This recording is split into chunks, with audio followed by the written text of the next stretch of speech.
I've been everywhere, man. I've been everywhere, man. I crossed the valley fair, man. I breathe the mountain air, man. Travel ever had my share, man. I've been everywhere. I've been to Belfont, Southmont, Westmont, North, Dormont, Dormont, Lebanon, Holmes, Wharf, Cedar Springs, Boyne, St. Jeff Springs, Center Bridge, Center Springs. And we appreciate you not showing what you're putting in the mug. You know, that really keeps us all. It's just coffee in my 2008 Obama mug. Oh, okay. Oh, that's very cool. Is that one you take around to all? I like how you've learned to keep it so only you can see it. Yesterday I did openly drink out of my Wonder Woman mug. Nice. The day before I accidentally on with Cartwright drank out of my I'm a fucking ray of sunshine mug, but there was chuckles, so it was good. A quick question. Do you guys have any favorite political memorabilia that you use, because I imagine that Obama 08 thing is a classic.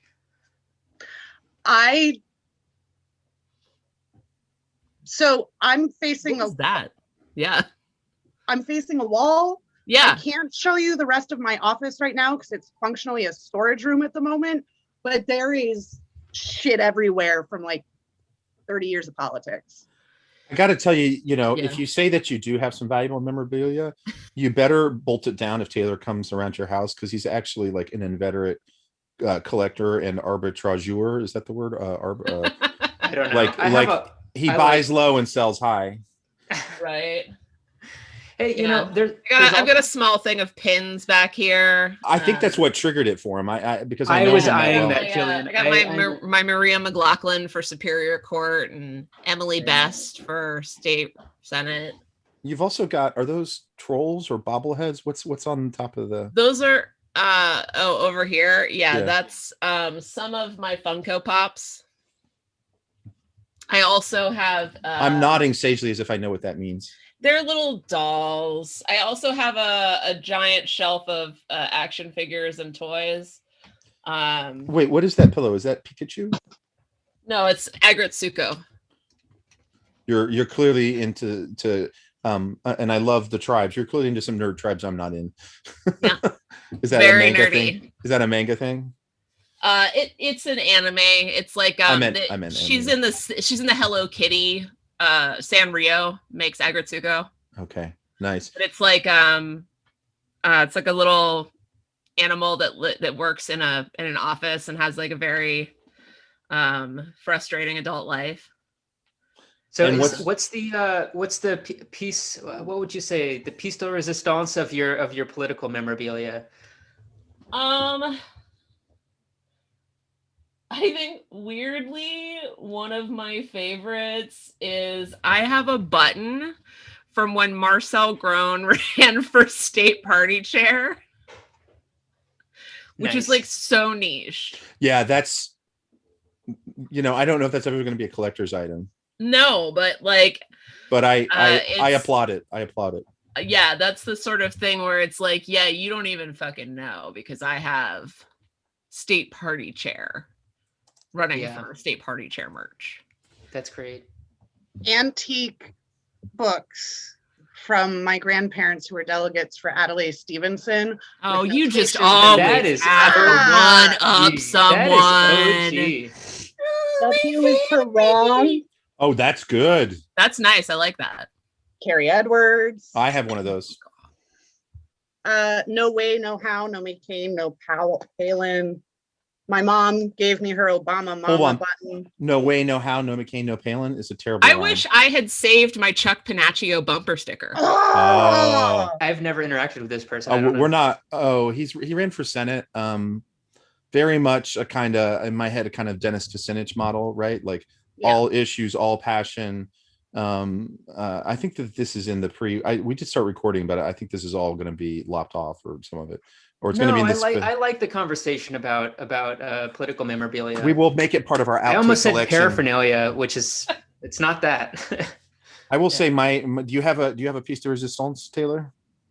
Nothing like Katie. But she's already this is generational, man. She's the gold. That's true. She's the gold medal. She's like English Premier League. We're down in Championship League. But I mean, I do have an old FDR pen that I used to when I was working for Bernie Sanders in 2016 in Iowa, I would that would be one of my like pins as like a signal of the kind of politics he was going for, and not the kind of angry socialist that people thought he was, which he is. But I that was my signal to people. Mine is I have a button from early 2018. This is more of a movement button than a political button. In fact, it is, but it's I went with a bus down to what was it? It's when it's this place in West Virginia where the federal GOP caucus went and retreated, and there was a big march in the Greenbrier. Greenbrier, yeah. I have a button that was like, I marched at Greenbrier In Lewisburg.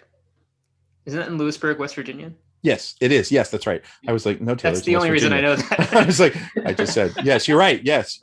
And it was a really interesting day. Lots of West Virginia state troopers who do not smile. And they wear their hats with like the thing like under their nose almost. It reminded me of like footage of the civil rights movement and the kinds of state troopers would beat the shit out of people. So anyway, it's I think like not below their chin, but kind of like below their mouth. Exactly. Just weird. It seems like it would be uncomfortable and would not do what a chin strap is supposed to do, which is keep your hat on in the wind. I would want to chew it. Yeah. Yes. 100%. Yeah. So welcome to Barnstorming. This is Taylor Lightman. We are a podcast about politics and organizing and culture in Pennsylvania, and we've got a great show. We have some great guests, and we're going to talk about the PA budget. My name is Taylor Lightman, one of your hosts. I am just got my master's in disaster risk management. I'm a Politico in Pennsylvania, and happy to be here always with Jordi. Yeah, thank you, Taylor. I don't know if this will get old, but yes, you are our master of disaster. This is Jordi Comas. Today I'm going to be wearing my Hub for Progress facilitator hat. I'm really excited that we have two new guests, and we're gonna hear from them. Taylor, just because we like to keep everything, this is being on this podcast is like being in a restaurant where you're in the kitchen. Your energy makes me think you really actually want to be the main host. Like the way you leapt into that. You sure you want to be more in the background? I'm happy to be more in the background. It doesn't bother to me. I just wanted to make sure that the political gear section was part of it. I won't just hop in right away. I mean, this might come as news to many people, but that may be in the outtakes, which maybe eventually is there for Patreon people. So Katie, Gillian, we made an LLC this week. We're going legit. Just like Rudy Giuliani, we have a similar career, which is we are now professional podcasters. That's a correlation I wouldn't want to draw for myself, just FYI. Yeah, that's true. I don't understand why not. We're like Barack Obama. Oh, yeah. Sorry, we're like Barack Obama. What are you talking about? Like, do you really want to compare yourself to Rudy? Really? His decline is anything but impressive, or anything. It's very impressive, rather. Rudy is my wing. Even. He's like my wingman for everything. I will always look better compared to Rudy Giuliani in everything. So why not? So you've heard them because we can't we can't keep it a secret. But Katie, so happy to have you here. Tell us a little bit about what you're up to, and we'll do more of the kind of your background, but just kind of maybe say hi so people can know your voice. All right, I'm Katie Blume. I am here in whatever the hell capacity I can be, which is political director for conservation voters, local rural municipal official, local central Pennsylvania Politico, rural organizer, all that jazz. So there's my collector of Adlai Stevenson memorabilia. Yes. Is it Stevens or Stevenson? Stevenson. Is it Stevenson or Steven? Okay. Stevenson. Yeah, good Minnesota. Come on, good Minnesota. Isn't he from Minnesota? I thought he was from New York. Oh, okay. Which we don't know. Anyway, Katie, I tend to think of you as like the guru of rural badassery. So I, to me, that kind of is an umbrella term that gets all of that. But I'll take it. But my partner in crime is also on, and we're equal rural badassery here. Well, that's absolutely true. So and now we've got. I want to make sure it's Gillian, right? It's Gillian. Oh my God. Thank you for waiting until we're public for correct me. That's good going, Jordi. Yeah. Jillian, yeah, I'm Yeah. not very sensitive to people who have weird names. I'm just like, if you don't have a name that's pronounceable, it's your own damn fault. I don't really care. Listen, I've had this name my entire life. So Yeah. Well, and clearly you're leaning into it, right? You didn't try and like make it easier for people, right? Like you No. know, some people who have like I actually had some exchange students, like normally with students I've had, if they have a, you know, a non-Anglo or whatever name, I'm like, you know, especially if they're Asian, I'm like, no, make us learn how to pronounce it. Like, you know, don't like people who are Asian being like, well, it's, you know, whatever, but you can call me Sue. And I'm like, no, make me learn how to pronounce it. Anyway, these two brothers from Korea were me suck and you suck. And I was like, no, you know what? Chris Bryan, that's probably a wise choice, right? You know. Yeah. True. So Jillian, hi, tell us about yourself. Hi. So I am the chair of the Blair County Democratic Committee. I am also the vice chair of the North Central Caucus of the Pennsylvania Democrats. And I am an organizer for SEIU Healthcare Pennsylvania. And awesome. So just generally all around the middle of the state. And pleasure to have you on the show. Yeah. And what are you doing for SEIU Healthcare? Yeah. So I am a hospital organizer. I work with primarily nurses, but also other hospital workers. So Altoona is my main home base. So shout out to Altoona RNs. Are those workers already organized, or are you organizing, helping them organize? Or they're already organized. So yeah, I do like you know, grievances and sort of like making sure that we're pushing back against the boss and stuff. I do not all of my love to new organizers. I don't ever wanna. They're amazing, but that's not my jam. Wow, awesome. And it seems like we have Dwayne Heisler here. Who has just joined the podcast. It's like he heard SEIU. It's like a Batman symbol. That's right. I said Jillian SEIU, and Dwayne zoomed in. There was something happening. I knew it was happening. I heard about a party, so I decided to show up. Hello, all. Hey, Keith, I haven't seen you in so long. Good to see you, Dwayne. I see you. Oh, Jillian's bringing. You're gonna have to pronounce it again. Her Gritsuko. It's normally my back pillow for my chair. Oh, okay. I thought it was gonna be. I'm glad it's because I thought I was worried it might be your avatar and it was like a puppet and we were gonna. No. It's for my lower back. And Dwayne, do you want to give us a little intro about yourself? We're just doing introductions right now. Yeah, sure. So my name's Dwayne. Glad to be here once again. I've been with this podcast since like the early beginning days, a few years ago.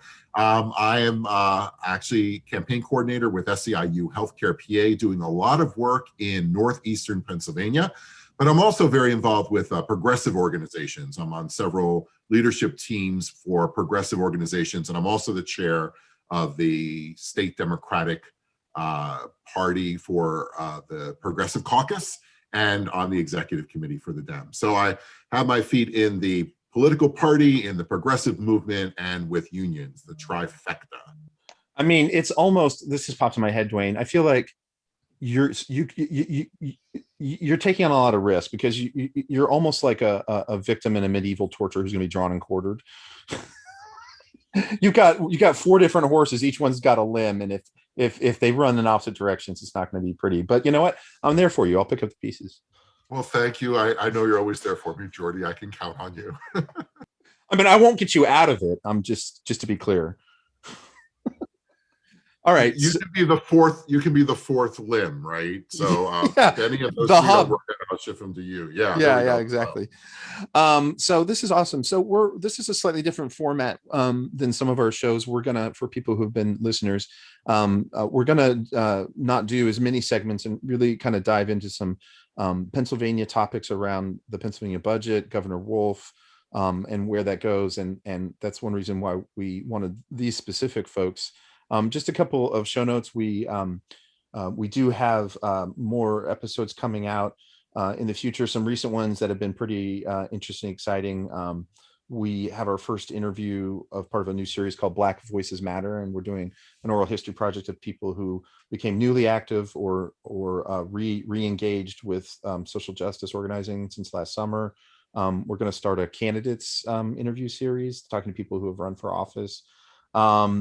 And another thing that's going to be rolling out pretty soon, and this is where Barnstorming the Hub for Progress, where I do a lot of organizing, is talking about fair fight Georgia to Pennsylvania, and doing what we can to bring people together to talk about what was done in Georgia that led to both progress and victories, and what can and what can and what cannot be replicated in Pennsylvania, but also using that as a way to bring a lot of people together. So as always, we'd love to get feedback. I haven't checked recently, but I think Taylor and I's our goal is to get feedback from listeners using bit.ly Barnstorming PA form, FORM.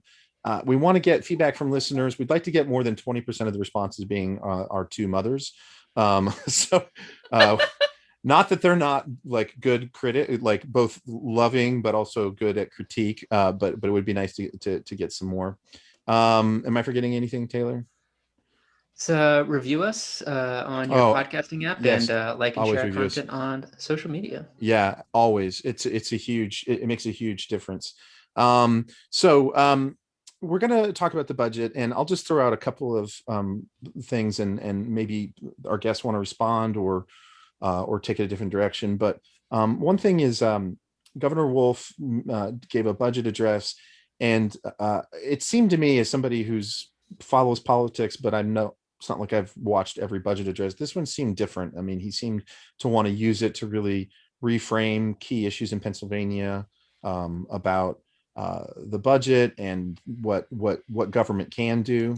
So that's the first thing. The second thing is I think that sometimes people who are reasonably educated about government and policy, or want to be, it's easy to get what happens at the federal level in terms of budget and public finances, and the state level or local level. It's easy to sort of think of them as all variations on the same basic process, but there's some key differences. One is in states and local governments, we can't issue debt.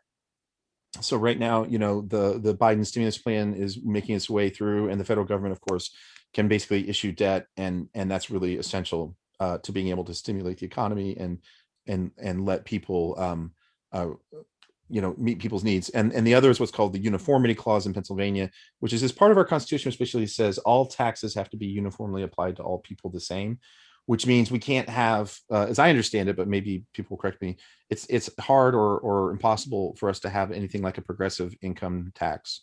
So those are a couple of key points. But Katie, maybe we'll just kind of toss it to you. Any thoughts about any of that? All the thoughts about all of that. I will start with taxes are a much bigger conversation. So I'll start with the tone of the address. Like, it was the first time it was done virtually, right? There were a lot of people tuning in as people are working from home or sadly like laid off. People are going to be tuning into this. And I think the speech itself was, which you could read online, was actually just kind of going for, that kind of fireside chat atmosphere. Like, this year has been awful. We're going through a pandemic. There's things we can do to, get out of it, recover. So I think that was the tone that he was going for. Help explain for listeners. There's a 916-page budget proposal.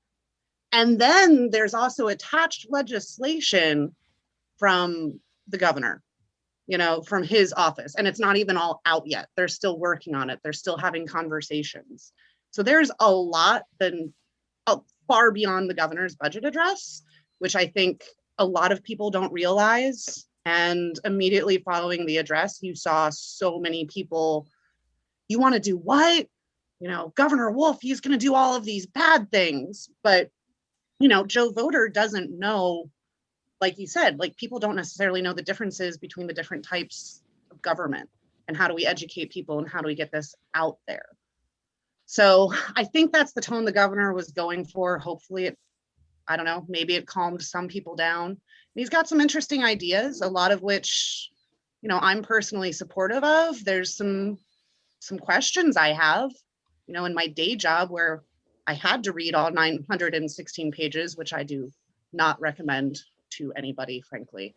But yeah, that's on the tone of it and what he's going for. Right. Looking for something bold. I think that's right. Gillian, I don't know if you have any other perspective on it.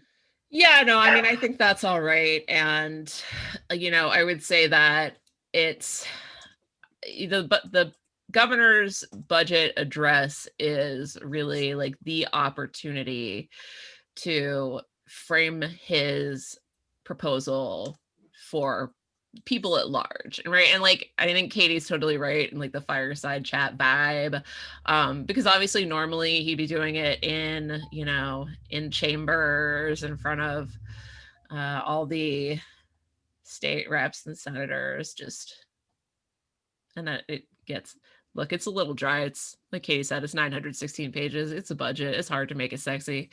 But it's, I think it's really, really important to have that opportunity because, right, it's just a proposal. He proposes it and then it's got to get passed by a very different set of people. Yeah, although I do love this thing that I've heard. I know at least Ayanna Pressley has a version. It's like, and maybe other people, but it's like budgets. But well, Bill Clinton I think said budgets are a moral document, and I think she was like, policy is my love language. Yeah. So the 916 pages is maybe a lot, but maybe our job is to pull out the cool stuff. Dwayne, did you have some thoughts? Yeah, I would say, obviously I'm with Healthcare PA, and although like we had hoped that there would be a more comprehensive investment in public health infrastructure, and which includes like on the other side, like safe staffing regulations, which we need right now, and which means more money at the bedside. We're optimistic kind of about what the governor had outlined, because there's several things that he put there that are really exciting. So with that being said, like the investment in education is pretty remarkable. And the fact that it would go through a fair funding formula, which a lot of people don't know quite what that means, but it's getting at your original question, Jordi, about how can we make sure that that investments are made in such a way, and relevant to the budget, like the income that, how much can we move things around so that we're sure that we can have like fair funding through our education process. And then there's other. Yeah, I do want to lift up the minimum wage increase. And I actually want to throw it to Gillian because something really cool just happened in Blair County that actually hit the newspaper. And I want you guys to hear about it and the example that was used. So so obviously we're talking a lot about the minimum wage right now and raising it to 15, the fight for 15, which we've been in for quite a long time. And, just the other day in my county, and this is something actually that's been going on for quite some time, is they've been doing a salary study. So the county workers in Blair make not great money. There's like a whole sector of workers that, kind of make like in the $10.25 an hour range. Now they get, and this is what gets brought up very often, they get very good health care. However, so we in 2019 elected a new Democratic County Commissioner, Laura Burke, who I love. She's amazing. I recommend that everybody get one of her. But she really made a very clear statement about the fact that, just because county workers have a solid healthcare package doesn't mean that they don't also need to be paid a living wage. Because, when you're making 10, 15, 10, 25 an hour, even though your copays are maybe $20, and even though maybe their deductible is only $250, which I think it is, and that's amazing, right?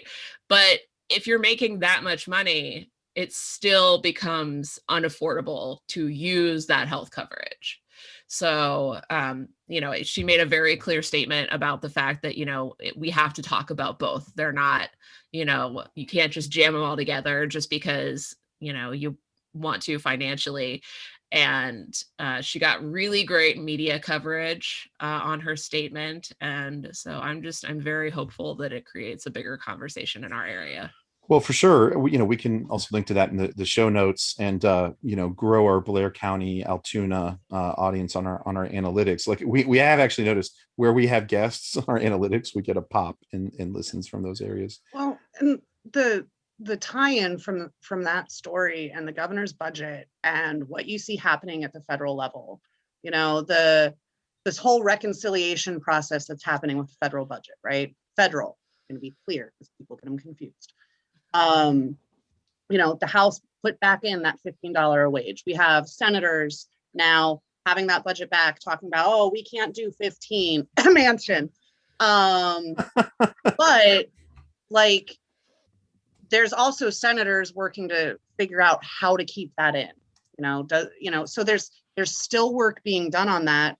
But if we advocate for it at the federal level, we advocate for it at the county level, like Commissioner Burke is doing, and then we advocate for it at the state level in the work that we do, and we keep beating that drum. And when you have rural county commissioners and rural elected officials talking about living wages and fair wages, pushes the narrative out there that we need even more.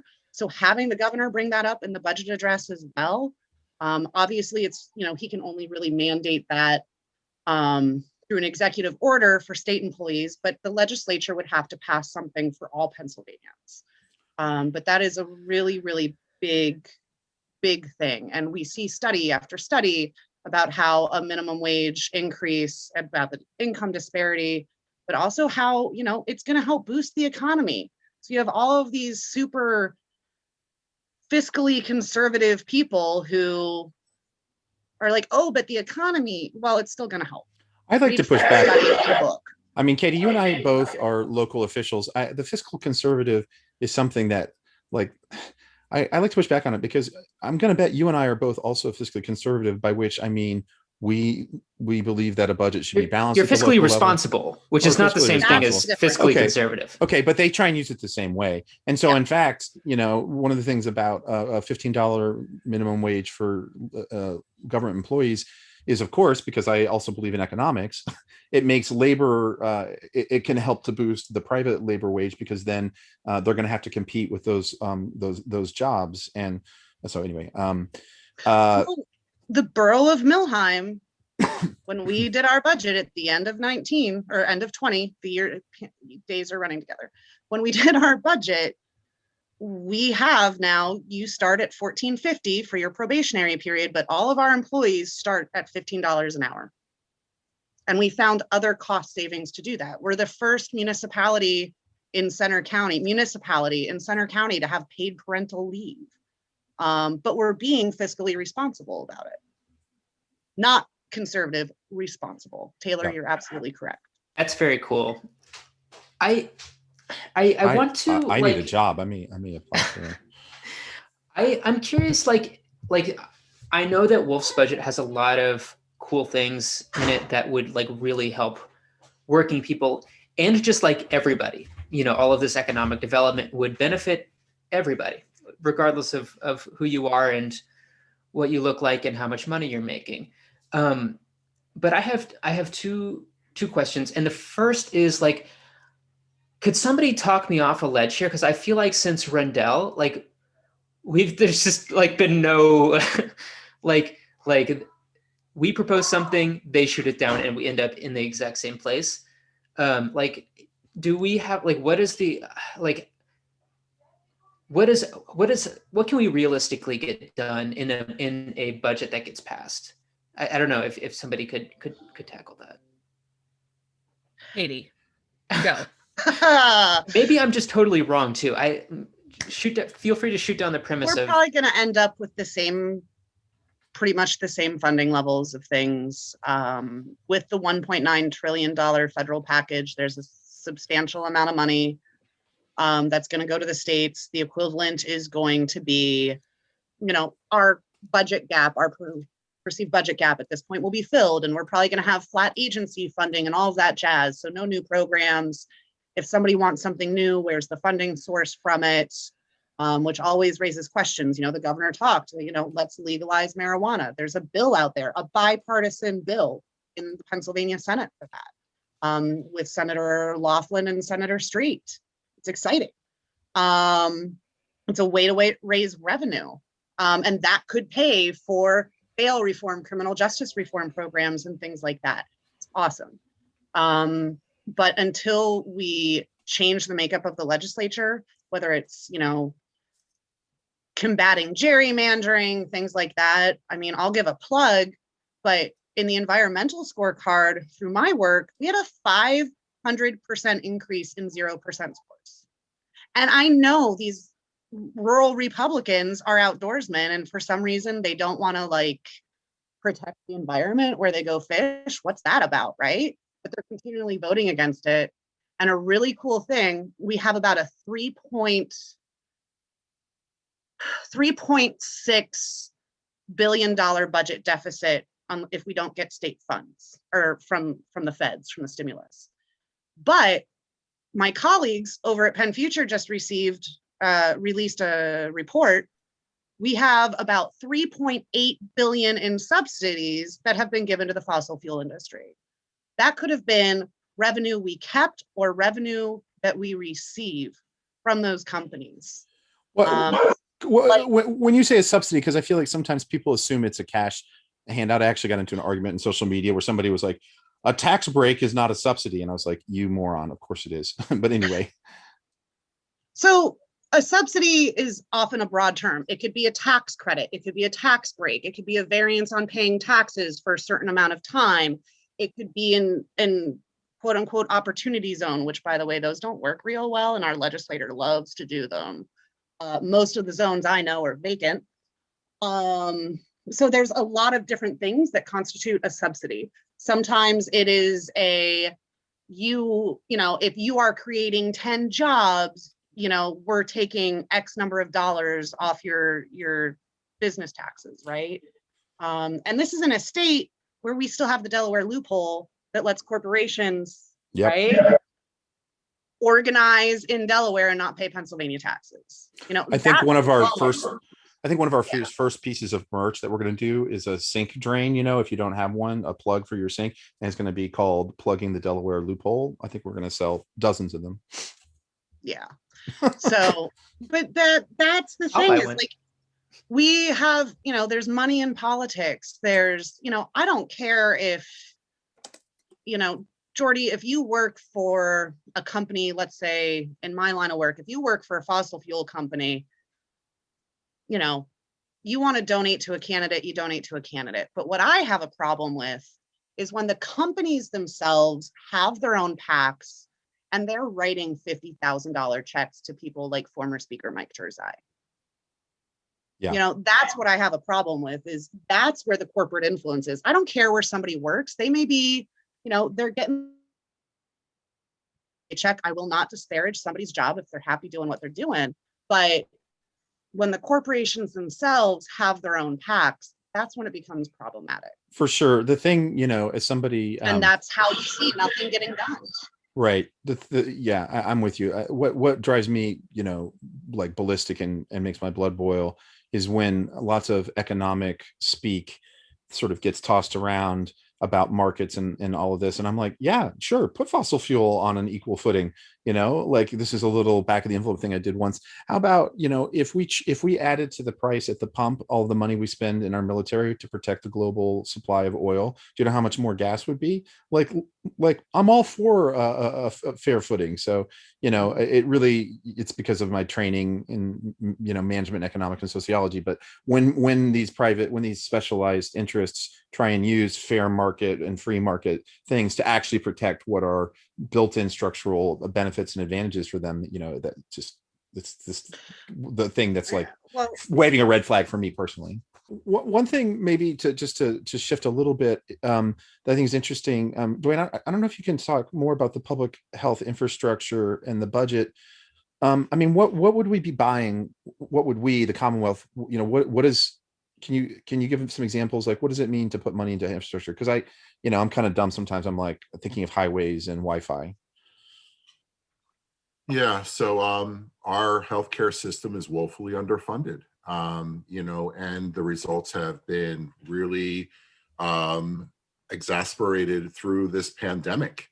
When you look at just our nursing homes, for example, sadly, 70% of all nursing homes are privately owned. They're for profit. And they have received millions and millions of dollars during this pandemic. And that money goes wherever they want to put it, and not to bedside, and not to actual care, and not to staffing issues. I mean, right now, the Pennsylvania regulations are at 2.7. That means 2.7 hours out of a 24-hour period are actually spent at with direct care. So imagine if you were, and this is, I just want to just really reduce it to the ridiculous and exaggerate. I don't know if anyone would take their pet, like if you have a dog and you were going to house it somewhere, and say, don't worry, every day we'll spend 2.7 hours with them. What do you think about that? Right? Like, and these are people, these are our family members, these are, you know, our seniors, and the proposal, the regulation we have is 4.1. But Jordi, getting back to like the funding of this. So the idea is that when you just have cash that goes to these for-profits and it's not tied to direct care at the bedside, which means increasing staff and making sure that there is like safety that's happening there, like it's infection control and staff. In Pennsylvania, we had over 10,000 deaths in nursing homes this past year from residents. That represents 52% of all deaths in the state of Pennsylvania. And this can be directly tied to the infrastructure that we don't have around nursing homes. And that's just one sector. That's not home health, that's not hospitals. But I want you to pause there for a sec, because I actually think that helps me understand it. So in a way, if I hear you, like, I think it's important to think about regulations as a kind of infrastructure. With the changes you're talking about, it's a change that would create more resources in direct care for patients, right? So it's really about creating human infrastructure. Does that sound right? Yes, when it comes to healthcare, because, and you know, this is a problem. I mean, I don't want to go down this rabbit hole too much, but the idea of unions, and you look at productivity and you know, a lot of other unions that are not in service industries like healthcare, you have automation that can help to make workers more effective, and so you don't have this direct necessarily competition between like workers and the boss, so to speak, because you can take some of that out of the system and you can pay more, right? But with healthcare, it's like this, you end up in this situation where it's a zero sum, because you need to have people actually taking care of people. You can't automate like changing someone's bed sheets, right? Or like, you know, there's certain, you need to check in with someone, ask them how they are. Right. Well, and you want to maximize care, not maximize productivity. Exactly. It's not a commodity, right? And we're trying to, it's a square peg, round hole situation, right? Yeah. And it just doesn't quite work. But the way that it does work is by changing the shape of it, right? And that means the infrastructure of it is how we have to kind of frame that. And the infrastructure is like making sure that we have the funding that we need to make sure we have the proper care that's necessary to take care of the most vulnerable people in our society. And we have to have, you know, the regulations and the money around that in order for that to happen. So public health infrastructure, though, would it also be things that are more physical infrastructure? I mean, could that include like clinic systems? Like I've been thinking about, like with the vaccine, you know, does this clarify for people the missed opportunity that if we had public health clinics, right, or something, you know, I don't know the exact nuts and bolts, but right, we have a deficient physical infrastructure, especially for meeting rural people's needs. Absolutely. And the consolidation of the healthcare industry has made it even worse, right? We have had hospitals in the past few years just closing everywhere, you know, or those that are so stressed out that they are just shells of their former selves, right? Because you end up with these situations where you have the mothership of a healthcare facility, you know, located in city A, and then they just dial back everything in the surrounding areas. So you no longer have like good child, you know, like good pediatric services. You don't have care for women. You know, I mean, they just dial back everything that is more costly, like mental health and those kind of things. You'll see all kinds of like cancer treatment stuff's popping up all over the place because they can make a lot of money with someone sitting by and getting their treatments, right? And they can bill the insurance for it, and they can be profit centers. It is all profit center driven and not towards the healthcare that we need. Yeah, no, that's absolutely right. Sorry, I'm back. Yeah, that's all absolutely right. I mean, like, we knew you were here in spirit. If you, you know, I think if you look at like, so obviously we know, or if you're in Western Pennsylvania, right, you know, UPMC, and it is a monster. But honestly, every healthcare system is essentially the same.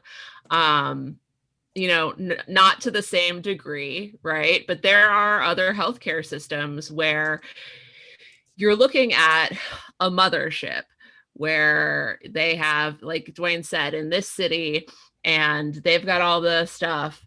And then if it's not profitable, they shut it down. So what you get then is, if you live, so UPMC Altoona has maternity services. UPMC Bedford does not. UPMC Somerset does not. JC Blair, which is now Penn Highlands Huntingdon, does not. And those are the hospitals in those counties. So if you want to have a baby, you have to come, or, one of the other neighboring counties. And frankly, Bedford, which is between Somerset and Huntingdon, you're looking at a 45-minute drive to Altoona. And God forbid it's the winter. Literally, somebody once had a baby in the parking lot because they didn't get there in time. And, it's a booming service that makes a ton of money for UPMC. And thankfully, we've gotten more maternity nurses. But, honestly, like, the capacity is going up so much that, they're having to expand in the hospital, like where they provide maternity services, because there's just not enough space. So I think that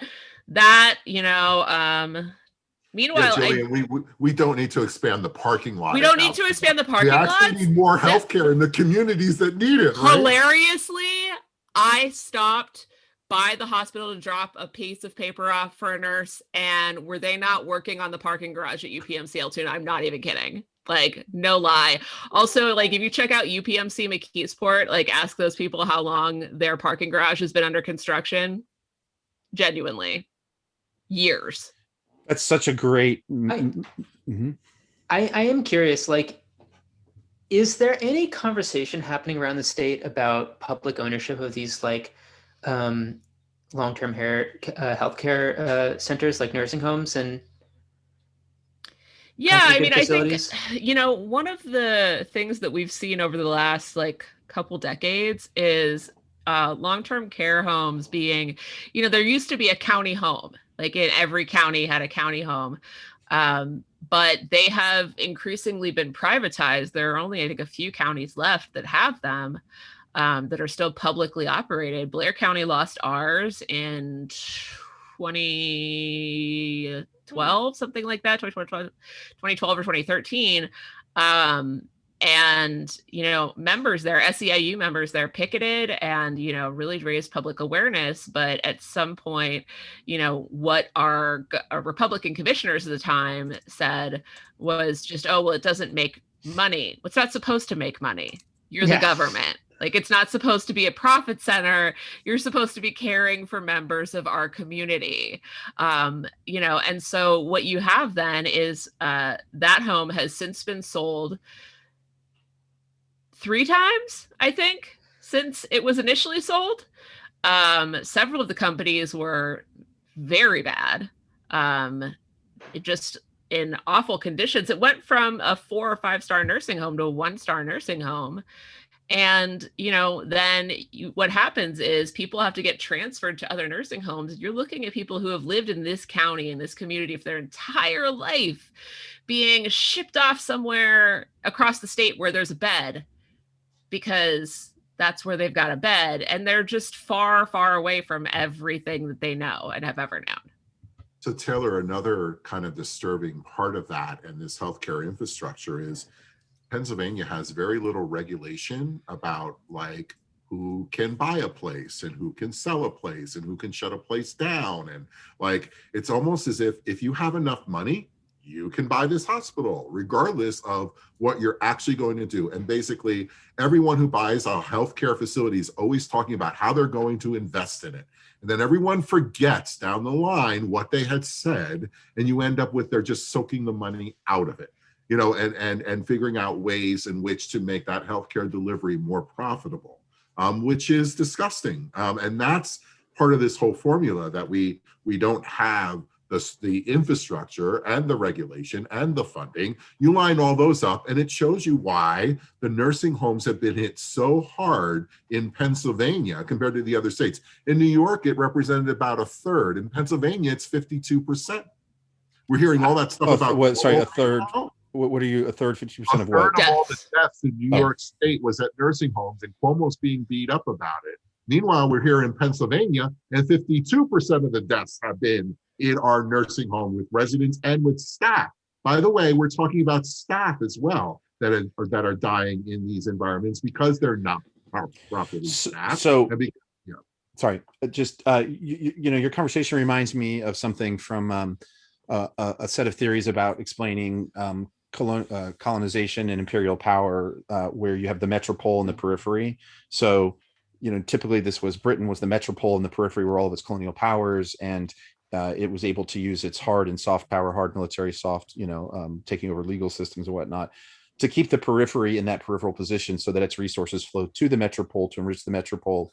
And then those things go out. And, it struck me that this may be useful to think about this, right? You've got we've got these healthcare systems that are extracting basically from the periphery of the rural areas as much income as they can. And so, it may be a useful framework to go back and look at that. Whereas, the differences, instead of nations and colonized areas, we've got, we've got this kind of quasi-colonial effect within the geography of Pennsylvania.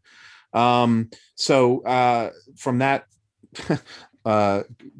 scholarly point, shifting a little bit towards action, do you all have ideas about, if somebody's listening to this and they want to push the budget towards more progressive values, taking care of people, infrastructure, fairness, what are things that we could do to encourage people to take action?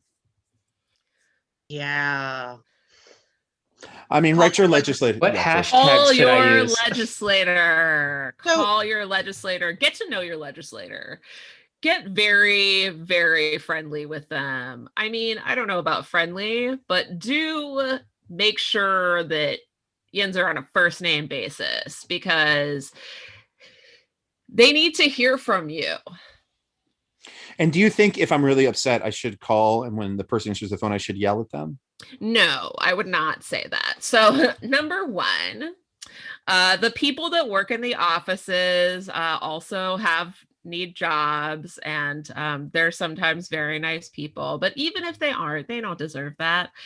And so, you want to call and you want to really make the point that you're there to make, to say, this is what I support and I'm your constituent, and therefore I would like you to support it. If you can see if you can set up a meeting with them to talk through it, because it's just incredibly important that they have that. And frankly, when you get people that call and are yelly on the phone, then that really just gives representatives ammunition to be able to say, well, I don't have to take this into account because these are just crazy people. Yeah, and there is a timeline. The budget has to be done by the end of June. So right now, the chambers are doing their appropriations hearings and stuff like that. And obviously, we're waiting to see if there's any aid coming from the feds. How is that going to adjust things? But, call now. Say, as you're having these hearings in committee, consider these issues. And I also encourage constituents to they don't have to be experts. They don't have to be super informed. They don't have to be as nerdy as we are, right? But if there's a thing that you want to have funded, or a thing in the budget proposal that you really care about, go ahead and talk about it. Show that you're an informed constituent. Go look at one of the easiest things that you can look at for some budget references is from the Pennsylvania Budget and Policy Center.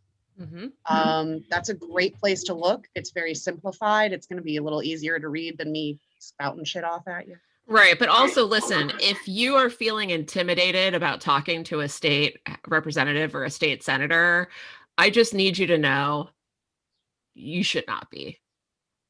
The qualifications are that you be 18, or is it 21 for a state senator? I can't remember. And that you live in Pennsylvania. those are the qualifications. And believe me, check some of these people out. Those are their qualifications. They put their pants on one leg at a time, just like all of us. the rest of us. So I would say another thing that can help you with your call with your legislator that's really important is to know what really motivates them. And what really motivates them is being reelected. And they don't get reelected like in Washington, D.C. or necessarily in Harrisburg unless they're local. They get reelected in your community. And so they are your representatives. So when you call them, you should also let them know when you have the ask, like, I want you to support $15 an hour for the minimum wage, you tell them that you're going to watch them and you're going to see how they vote on a bill. And that you're going to get back in touch with them. You know, if they make a promise to you, they want to know, you want them to know that you are watching them and that you will report back and you will get others involved as well, so that they know that this is happening in their backyard. So please make sure that you let them know when you're ending the call with the legislator to say, I will be watching to see how you actually vote on this. And I'll be sharing that with my friends and family and coworkers. And I just want to ask in particular, Dwayne and Gillian, about this, particularly with healthcare stuff around staffing ratios and stuff like that. This stuff, it strikes me as something that doesn't immediately like fall in the partisan divide, because everybody has older people that they're want to see taken care of in a really responsible way. So should people be like, you know, is this in your experience that even Republicans are more open-minded to this sort of thing, or is it just partisanship rules? So yes and no. So it kind of depends on the legislator. So like to some extent, you know, it is a less partisan thing. And it is also, frankly, a much easier thing to present as like, this isn't about partisanship. This is about like, if your mom's in a long-term care home or if your mom goes to the hospital, don't you want her to get the best care she can get? But, you know, the sad fact of the United States is that healthcare is a business. And do Republicans like regulating businesses? They do not. And so, you know, one of the words that we hear a lot when we try to talk about safe ratios is flexibility. Well, we need to have flexibility. The flexibility to do what? To give worse care? I don't understand. And that is, it's really frustrating. But I think that also is where, you know, when we're talking to our members and where we bring them in, because legislators don't know. They don't know what's going on in a hospital. They don't know what's going on in a long-term care home. And frankly, I think if you're in any industry and your industry has some sort of cross-section where there's a piece of the budget that matters to you, like you have expertise, and that's what legislators need to hear. Yeah, thank you for that. So the final segment here that we're going to do is it's called the envisioning section or the magic wand section. We haven't actually figured it out yet.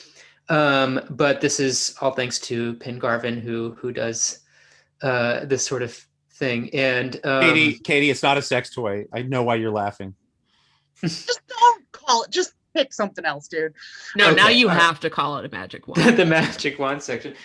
Oh my gosh. Katie, we're gonna make you go first. If you could wave your sorceress, I don't even know. Wave your magic wand and hit that. If you could wave your magic wand, hit that sweet spot of a policy orgasm. I mean, policy change. Can I shake my? My mom listens to these guys. Shake your apple. Spreadsheets are hot, okay? I'm just saying. If you could just get one thing done, you know, included in the budget. It's in the 2021 budget. Everything works out and it's there, and you don't know how it happens, but it happens. What would you ensure that's in there? A fair tax structure that makes the most wealthy pay their fair share, because then it takes care of everything else. Okay.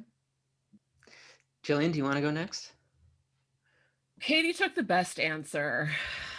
You're not sorry. Don't mouth sorry at me like you're sorry. You know, I would love to see solid and real and fair funding for, you know, certainly long-term care homes across Pennsylvania. desperately So- needed. Those are really great answers, but there's some things that are in the budget that I would actually really love to see as well, that I think get at the root of some things too, like the idea of same-day voter registration, like things to protect our democracy, We love because that. we are so misrepresented in the state legislature. So something like that. And also, as we started off this call with talking about how the $15 an hour, like minimum wage is in there, but let's actually work on that a little bit and allow like municipalities to have higher ones, like, being able to really open up the door on that economic engine. Get rid of the Delaware Valley loophole, like like that Katie mentioned earlier. So I think like some basic work on making sure people are fully represented in the House of Representatives, or I'm sorry, in the state House and in the state Senate. Do I get those things? do I get my magic wand moment, Taylor? Wait, can I add an addendum to Dwayne's though? Yeah. Yeah. Because here's the interesting thing about all of our ideas is when people have equal and fair access to the ballot box, we know these issues are going to happen, because how many polls do we have that say the majority of Pennsylvanians believe in all of these things and our damn legislature still doesn't do it? Over Let's and vote 'em the hell over out. and That's over. Yes, for sure. Mine is I would love to see the minimum wage increase, and I would like to see it tied to inflation. That's know, nice. Mine is It's such a little- classic thing. Yeah, I mean, maybe it's self-evident, but Mine is a little outside of the realm of what would be happen in the budget. But Katie did something that would require changing the Constitution too, so I'm going to go for it. I would like to just have one a unicameral parliamentary system. what? No. Get out of we- here. How so that we dare just- you? That is a terrible idea. No. I think it's a really good idea. No. No. Why? Are you No. calling from Sweden? Like what? Where is this? Yeah, are you still in Sweden? What is this? I am still What? Sweden, yeah. That's really what you would use your one wish for? I think it would take care of a lot of things. Dude, I And- cannot believe you told me this after we created an LLC. Now I want to fire you. Yeah, No, honestly, no. Jordi, I can't believe you asked me on a podcast with this person who does not respect the perfect form that is our Pennsylvania government. I mean, No, wait a minute. I understand why we didn't have say a that. U.S. Senate in theory, but why do we have a Pennsylvania Senate that just represents bigger districts? It's so stupid. Like, Oh my Hey, god. man, what? I don't I even just- understand why we have that in the first place. I actually wasn't really White upset men, about what? I wasn't upset with the unicameral as much as the parliamentary. That's what got me. I don't- actually don't mind. I actually love the parliamentary system. I hate the unicameral system. Really? Okay. Yeah. Are there like not enough checks and balances already for you? No. I mean, No? yes. Okay. But yes, actually, yes. And that's why I like the bicameral system, because yes. Okay. All right. I would have to meditate on uni versus bicameral. Some states have a unicameral, don't they? Some of the I mean, Midwestern I'm states? Virginia I'm does. not- Virginia does. Yeah. They have unicameral? Yeah. It's the House of Delegates, I believe. I mean, for me, I feel like lots of progressives are like, oh, we should have a parliamentary system because then we could destroy the two-party duopoly. And having lived in Europe and you have two, I'm like, it doesn't solve both parties. It doesn't solve the party problem. Parties Yeah. and democracy. But it does allow like minority it does allow minority voices to be heard a lot more. But And I we would get much rather rid of this weaken- entire gerrymandering issue too. I think you just and weaken. it's just if 55% of people want to raise the minimum wage, then we're going to get 55% of our legislatures that want to do that too. I think you just And I weaken. think yeah, What is I don't know. wrong I with think that would us? solve a God. lot of problems. Sorry, we're not usually this bad about stepping on each other. I think you just weaken parties. Whether it's parliamentary or our system, whatever it's called. The parties are too strong. That's the issue. They have too much power. It's what we were just talking about. The reason that we can't. Did I really blow up the podcast, Dwayne? Little Yes. bit. Yeah, a little bit. Sorry, right. I will I've just say- been thinking about it. I appreciate the idea of consensus, which a parliamentary system can do. Yes. Taylor, I Dwayne, just it's feel fun. Reached consensus, I think. That was cool. Yeah. I just feel so frustrated that I feel like, both with the U.S. federal government and with our state government. We're just like completely unable to do anything. I feel like it just indicts the whole system. If we're talking about like the building blocks of it, though, I think like the size of our district, I think size matters. Like here, getting back to the magic wand, like the idea that like we have so many small like counties and they all have their courthouses, and we have so many small districts, and we have one of the largest legislatures in the country. And it's just really, I mean, we talk about unifying. The first thing we do is divide to its smallest possible component all the pieces that go into that, and then we wonder why we can't get them aligned. You know, and I think like actually the fact that our legislature is large as a Commonwealth is good. We have the second largest and second most professional legislature in the United States of America. Weirdly, the state with the largest legislature, New Hampshire. Mm-hmm. But anyway, yeah, and they're just like volunteers, you know. They just do there's like a state rep every block or something. But here's the thing: full-time legislature that like gets and they're the highest paid as well. But here's the thing: people complain about our legislators all the time. But here's what they don't realize: they're complaining about the bad ones and putting everybody under that umbrella, right? I know plenty of legislators who work way more than full time during an hour, spend hours upon hours dealing with constituent services, which is what they're supposed to be doing when they're not in Harrisburg, right? And when we think about what the salary is, it is the same salary for somebody in rural PA that is in Center City, Philadelphia, right? Same salary, same base pay. That's for me, if I'm a state legislator, I'm like, all right, cool. I've got that salary, but if I'm in Philadelphia, I'm still going to feel poor. So I want to we got to do something about salaries and cost of livings. Right. But good legislators put in the work. When people complain, like, my legislator's not doing anything, why are we paying them so much? Why are their districts so hyper focused? Elect someone else. Wow. Sorry. This was fascinating. Don't get me going on term limits. I'm also I'm anti-term limit. I assume that's what you're saying. Yeah. I am also anti-term limit. It's a bad solution to a real problem. I mean, the problem is competitive elections, of course. Because of the advantage of the incumbent. Yeah, exactly. Has to be addressed as well. You can't lift up one end of the stick without lifting up the other. We clearly need to bring you all back. That's a great metaphor, Dwayne. I like that phrase. Yeah. We clearly need to bring you all back for our special follow-up sexy constitution talk. What are our parliamentary erogenous zones? I like it. I'm into it. I'm there for that. I like it. Yeah. Wow, you two just jumped all over that. I'm not quite sure.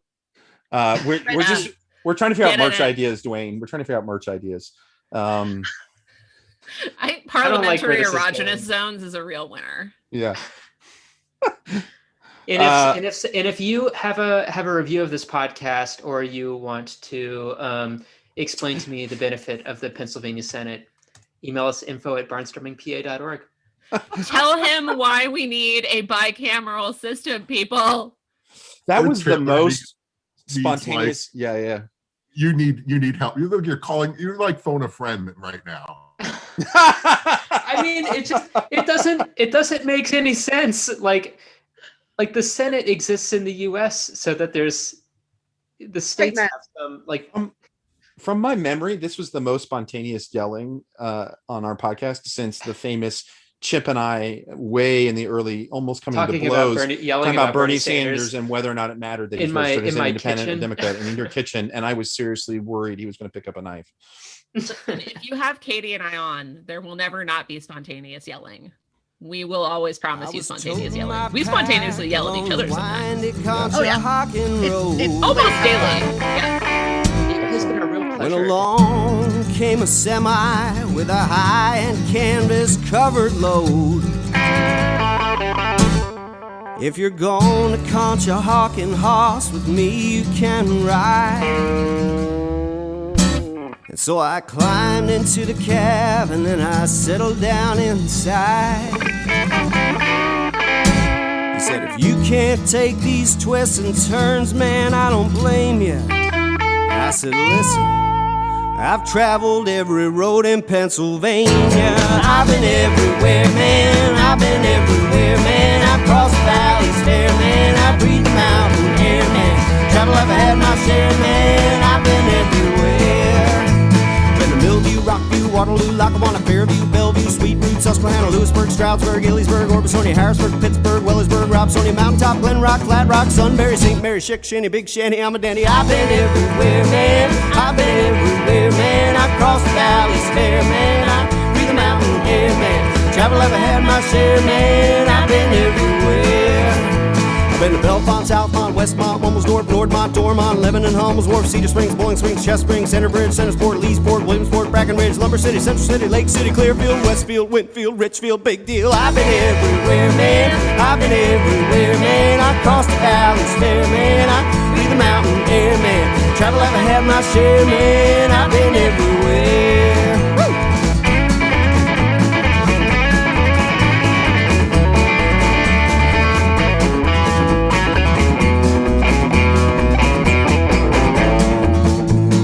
Beachland, Wilpen, Tunnelton, Conestoga, Bakerton, Curry Run, Smoke Run, Sanatoga, Slickville, Smithville, Flicksville, Maxtony, Youngwood, Edgewood, Hopwood, Punxsutawney, Whitehall, Blue Ball, Center Hall, North Apollo, Delano, Laredo, Laredo, let's go. I've been everywhere, man.